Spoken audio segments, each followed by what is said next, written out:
Out of the Cave to Become Men, Journaling History by Doug Ferguson. Read by Doug Ferguson. What is this book about? An understanding of the world around us is needed to get the most out of life. People, not things, are the essence of the world we live in, so it is of vital importance to know people. People have conflicts now and in the past, though things are faster than ever, yet the same conflicts exist. Understanding these people of history gives us a framework to understand the world we live in and the direction we are going. The people who moved history can be our mentors. When we visualize the world through their reality, to know their reality, be empathetic, see the world through their eyes, think their thoughts, understand their words. People of the past have created the cultural structures which forms the laws and institutions of our society and our world. How did they do this, and what were their motives? How did these people in history deal with the conflicts and confusion in us and around us? This book is a journey to uncover some of the mysteries to help us understand the flow of our history. With the understanding of history and the people around us, our life can be transformed from reacting to proacting. With knowledge, we no longer need to be afraid, for we can change the world. We are going to dig into the history of our past. In our journey, we will find that historians sleuth about and judge the world. For the historian takes the witnesses of many and tries to determine what really happened.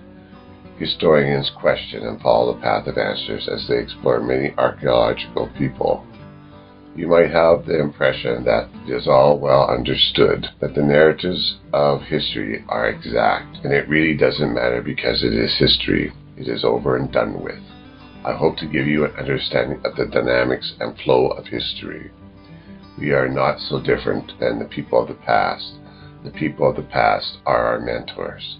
They can guide us through the challenges of life. We are not alone in the dark if we only search and listen to the voices of the past. History, what is it? It is a record of personal consciousness. Yes, there are facts, there are ideas, persons, places, things, narrative, philosophies, drama, and times recorded in history. But the conscious of the mind of the person recording the history is who we are addressing when we read, listen, or touch history. History is meeting the person, the creator of the oratory, the literature, the art. We should not just look at the material, but look at the consciousness that created the history. To know the consciousness is to understand the facts, ideas, philosophies, drama, and people of history. To know the person presenting history is to know their perspective. To know history is to feel the drama of the unknown expectations. Feel the fear, the excitement when you immerse yourself into the life of another. Their focus and their motives become apparent when we look through their mind's eye. The people of history made our world. They did not just react to the lead of others. They were the leaders. We can be the leaders also. Our life should not be just existing as a zombie, just reacting to inputs. Break out from the herd. Think for yourself.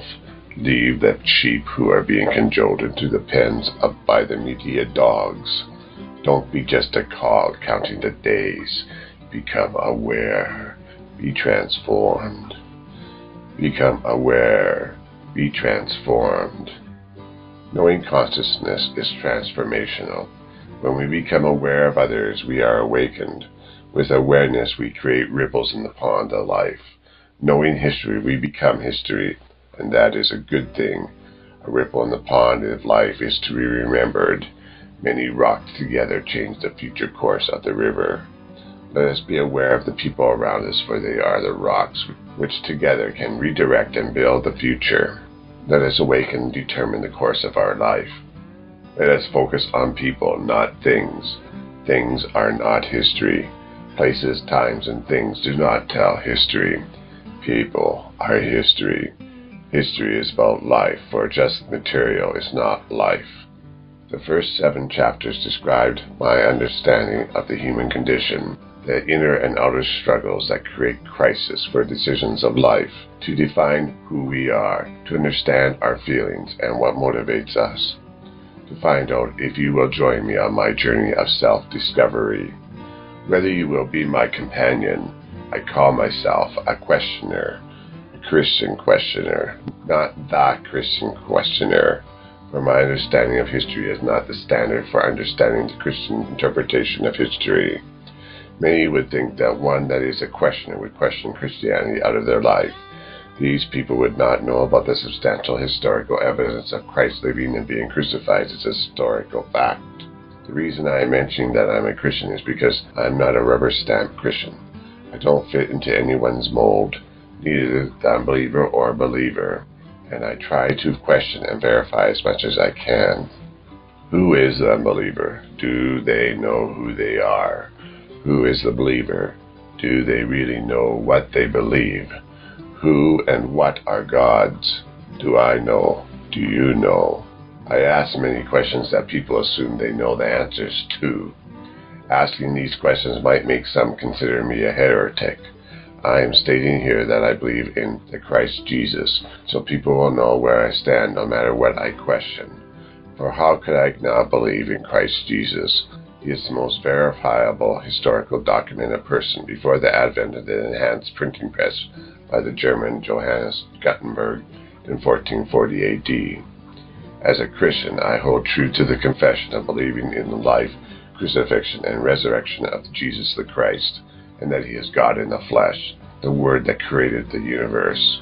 Yet some might call me a heretic because of the way I understand the Bible, or by my understanding of what a Christian is. Some will not like that I ask so many questions, and then don't answer them all. But I don't claim to know all the answers, and though I ask questions and may have opinions, it doesn't mean that I have the energy or the knowledge to explain all my quests for the answers of these questions asked. The questions are just to open the door for the inquirer, whether I attempt to answer them or not. In the chapter, In the Beginning, the creation and the exodus of the Bible is paralleled with the narrative drama of Plato's cave allegory. I intertwine the themes of these three narratives into the dramatic narrative of every man becoming an adult, taking the brave steps coming out of the cave to meet the challenge of becoming men. Then the book narrates the modern understanding of how the universe came to be. There is so much more that could be discussed about philosophy, physics, biology, and all the sciences of this complex historical building of knowledge and thought, and it is too much for me to address all of it in this book. In this section, In the Beginning, the narrative, modern, the uniqueness of Earth and the Moon is reasoned as a rare partnership that gave us this chance of life. Is there anywhere else in the universe that such a relationship between the heavenly bodies has occurred? How did the Moon come to be? What are the results of mission probes sent to intercept comets in space? Where and how did comets become embedded with amino acid? Did the process panspermia bring the beginnings of life to the Earth using comets? Are the three processes of forming the Moon, the creation of comets, and life connected? Later I spent some time discussing the geophysics of the Earth, which is something I thought I wouldn't spend so much time on. But as I researched, I became fascinated, and I am amazed at the intricacies of this field of study. Through this book, I have learned some things, and maybe you will too. In the catalyst of the ice ages, death brings new life. The dynamic changes in climate are postulated to be instrumental in setting the stage for men to migrate out of Africa and up into the Euro-Asian continents. During the setting of this stage, genome manipulation by viruses and interspecies dynamics is postulated for the creation of new species. Could it be that the spirit, what is the spirit, nudged proto-man with the promised land teeming with life, and so by faith in that voice they journeyed on the transformational migrations which birthed the new man? Possibly the proximity of life during these migrations allowed for virus tools to be used for natural genome editing of DNA sequences and the creation of new species. These migrations caused by climate change were instrumental in changing man's potential and awakening man's consciousness.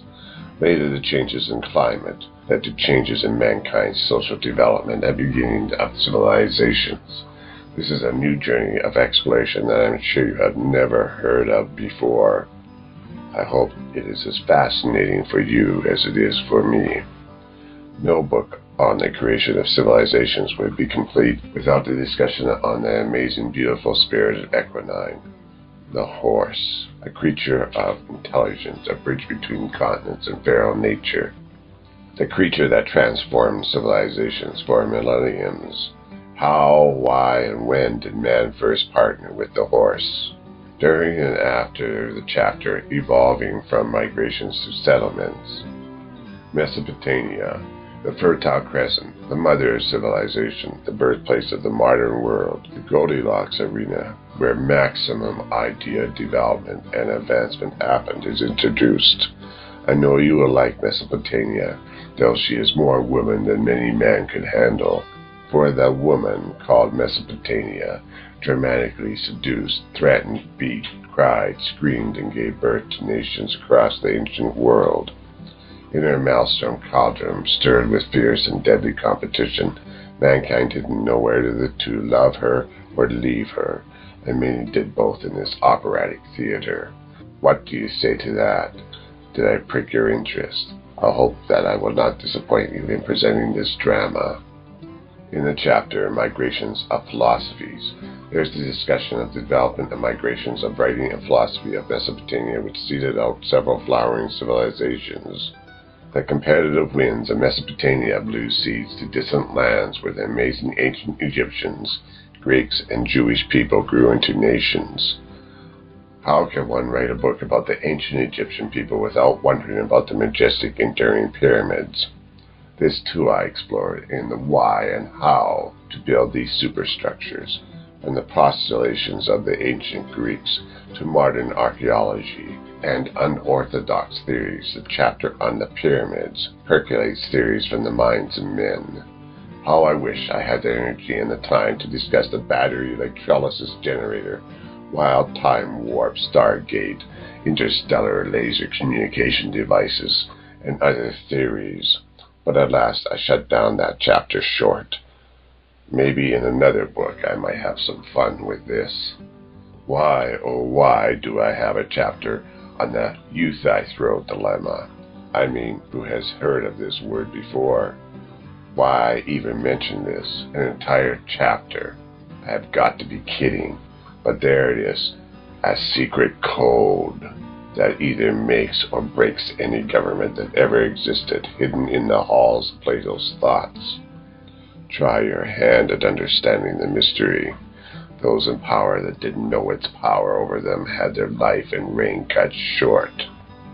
In the next chapter, the title explains itself as the search for what is the Bible. In the 19th century, this ancient compilation of books lost their mystery in the minds of many. The Bible became a superstitious babbling of the uneducated primitive barbarians in the minds of the intellectual elite. It has been thought by many that the preachers and priests were using the Bible to con the weak-minded for their personal gain. It was thought of as just legends, and those who followed it would die from the onslaught of scientism and atheism, as reason and logic would win over blind faith in some superstition. But their predictions didn't happen. Why? This fierce battle continues, and the aftermath of scientism wins has caused nations to fail and use their history to embrace relativism, generalizing all religions as the same. All sexes are meaningless, and in their denial of reality they have turned to hide in their echo chambers and safe spaces as the world around them turns into a hell on earth. But this is just my rant as a Christian against the tide of scientism. You can read this chapter and make your own decisions. In the last chapter, what a worldview is defined. How does the worldview create the basis for the interpretation of all relationships and laws in society? Is the worldview the glue that holds a society together? Does the worldview turn a tribe into a great civilization, or nothing at all? A discourse of how the worldview of a tribe Shama is presented to set the stage for the development of a society. In this chapter, some dialogues of conversations on the internet are present. Maybe they will create conversations in your mind to ponder. I hope that the reader will become aware of the many issues of philosophy that drives history.